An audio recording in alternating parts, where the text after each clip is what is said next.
तो गुरु लोग, स्वागत है आपका शानो एनिमेस पर। तो आज हम कुछ बेहतरीन एनिमे न्यूज़ेस एंड कुछ एनिमेस के सीक्वल्स के बारे में भी बात करेंगे।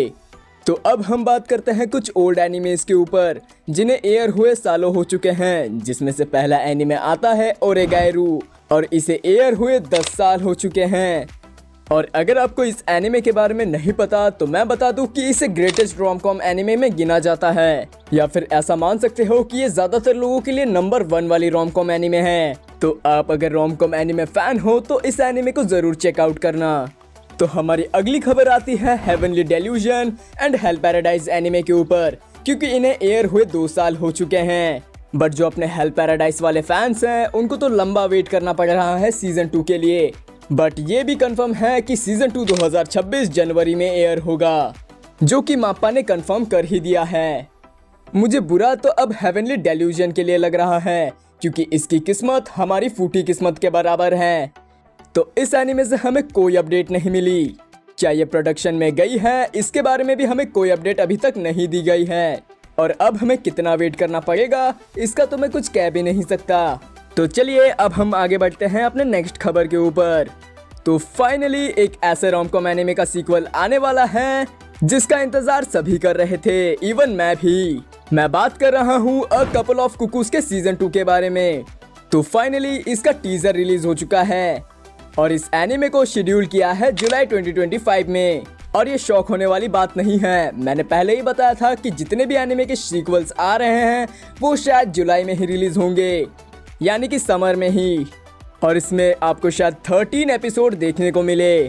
फायर फोर्स के सीजन 3 का पहला एपिसोड देखने के बाद मैं ये कह सकता हूँ कि इन्होंने एनिमेशन बहुत ही ज़्यादा बढ़िया किया है, और ये एपिसोड भी उतना ही अच्छा था जितना इसका एनिमेशन था। और आपको पहले ही पता होगा कि फायर फोर्स के सीजन 3 में 2 पार्ट्स होने वाले हैं। तो अभी पहला पार्ट एयर हो चुका है और इसके पार्ट 1 में हमें कितने एपिसोड देखने को मिलेंगे उसका आंसर मैं आपको बताता हूँ। तो हमें टोटल 12 एपिसोड देखने को मिलेंगे।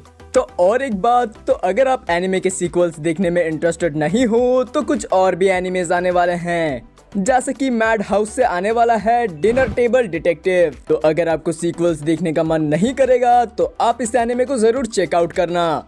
और इस एनिमे में शायद आपको 12 एपिसोड देखने को मिले। और अगर आपको इस टाइप का एनिमे पसंद ना आए और आपको अपनी जिंदगी में कोई एक्शन एनिमे चाहिए तो आप इस एनिमे को जरूर चेकआउट करना, जिसका नाम है टू बी हीरो एक्स, और ये क्रंची रोल पर आ चुकी है। और इस एनिमे का पहला एपिसोड देखने के बाद मैं यही कह सकता हूँ, this is cinema, this is perfect cinema. इसका म्यूजिक बवाल था, इसका क्लिफहैंगर बवाल था, इसका एनिमेशन बवाल था, इसका सब कुछ बवाल था। तो इसकी मोटा मोटी कहानी मैं आपको थोड़ा सा एक्सप्लेन कर देता हूँ। तो एक ऐसी दुनिया है जहाँ पर आपको हीरो बनने के लिए लोगों का ट्रस्ट जीतना होगा, यानी कि ट्रस्टवर्दी होना। और अगर आप ट्रस्टवर्दी हो तो आपके पास भी सुपर पावर्स आ जाएंगी। तो अब तक आप समझ ही गए होंगे कि ये भी एक सुपर हीरो वाली एनीमे है। तो अपना जो मेन प्रोटैगनिस्ट होता है जिसका नाम होता है लिन लिंग, माफ करना दोस्तों क्योंकि चाइनीज एनीमे के नेम बहुत ज्यादा खतरनाक होते हैं। तो अपना जो मेन प्रोटैगनिस्ट होता है वो किसी एडवर्टाइजमेंट कंपनी में काम कर रहा होता है, लेकिन उसे वहां से निकाल दिया जाता है। तो अपना जो बंदा होता है वो काफी ज्यादा सैड और डिप्रेस्ड होता है, लेकिन हमारा जो मेन कैरेक्टर होता है उसके सामने नंबर 10 वाला हीरो आ जाता है और इसका नाम होता है नाइस।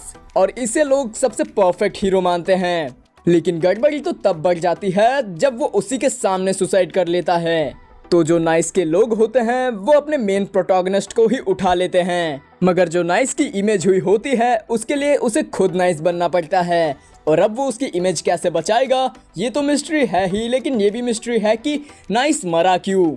और इससे भी बड़ी मिस्ट्री तब बन जाती है जब नाइस की गर्लफ्रेंड भी मर जाती है। और इन सब का आंसर तो आपको इस सीरीज में ही मिलेगा।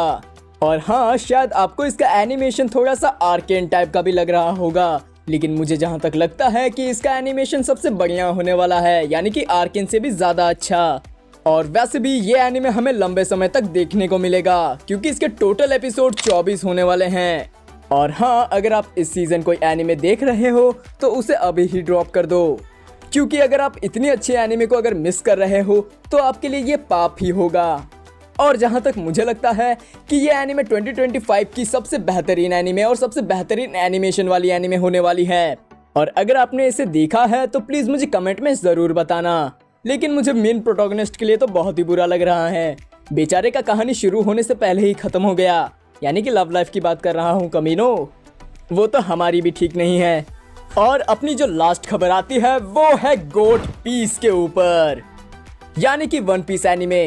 तो इसका 1123 एपिसोड रिलीज हो चुका है। और अगर कुछ चीज़ों को नोटिस किया जाए तो यहाँ पे पेसिंग वगैरह पहले ही जैसी है। और एक चीज़ तो इसका और सिर्फ एक चैप्टर को ही इस एनिमे में हमें अडेप्ट करते हुए दिखाया गया। और बेसिकली इन्होंने स्टोरी एनिमेशन में बहुत ही बढ़िया कुक किया है। और इस एपिसोड में हमें फ्रैंकी की भी न्यू वॉइस सुनने को मिली, जो कि कुछ लोगों को पसंद आ रही है और कुछ लोगों को पसंद नहीं भी आ रही है। तो अब जो अपना वन पीस कमबैक कर चुका है तो मुझे लगता है कि अपना फर्स्ट पोजीशन तो ले ही लेगा अब। तो दोस्तों बस आज के लिए इतना ही। मिलते हैं एक और वीडियो में, तब तक के लिए बाय और अपनी पसंदीदा औरत के साथ खुश रहो।